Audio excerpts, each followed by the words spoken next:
So it's August time, the heather's in bloom, some beautiful colour up there. This time of year, to be honest, it's not great for photography.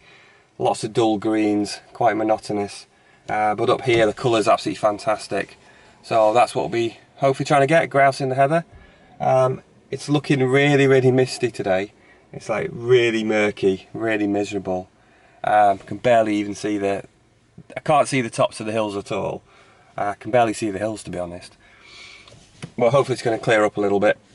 So I have a bit of a system when I'm shooting like this from the car. So I like to make sure I've got everything close to hand, that I can just reach out and grab whatever I need. So I've got the camera on the seat next to me ready. And beanbag as well. I've got the beanbag just in front of the camera, so if I have to brake suddenly, hopefully the camera's not going to fall on the floor. And then down here I have got my 1.4 extender, which I can grab quickly, and also got my flash gun there as well. So what I'll do when I see a grouse by the side of the road, I'll get the beanbag over the car door. And that's nice and snug, and get the camera, get on top there, and that gives really good stability for shooting from.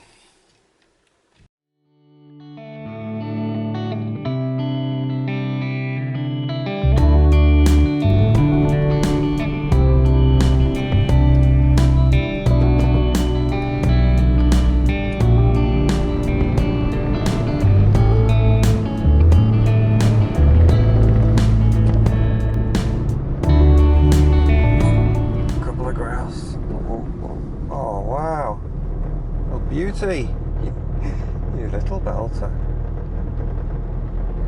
Just spotted a grouse right by the side of the road, so I'm going to get the camera ready.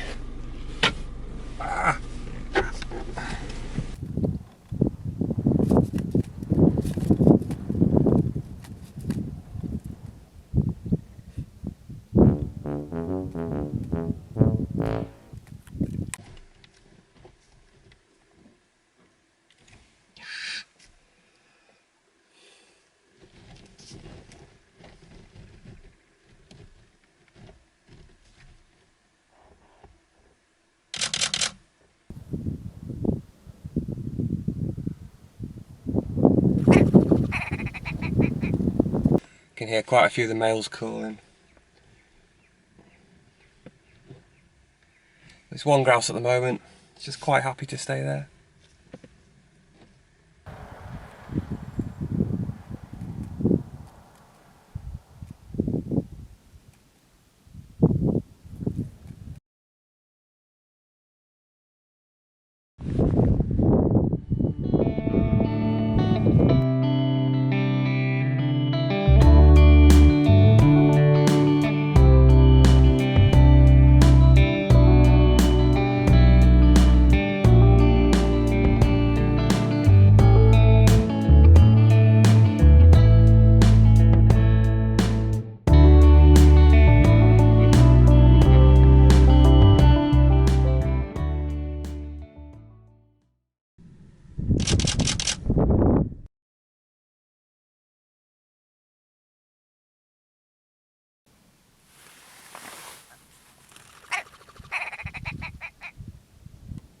I do find exposure can be a bit tricky sometimes with the grouse, with the heather.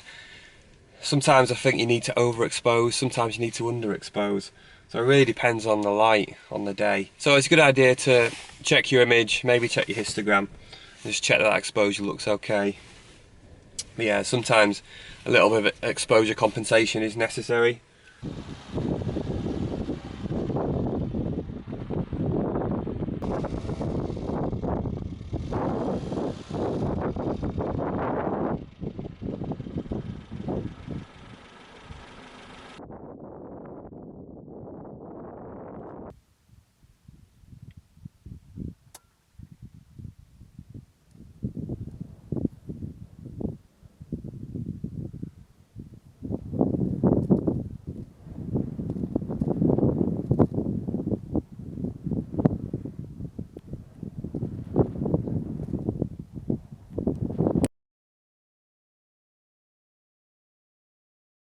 Another problem you can have is focusing.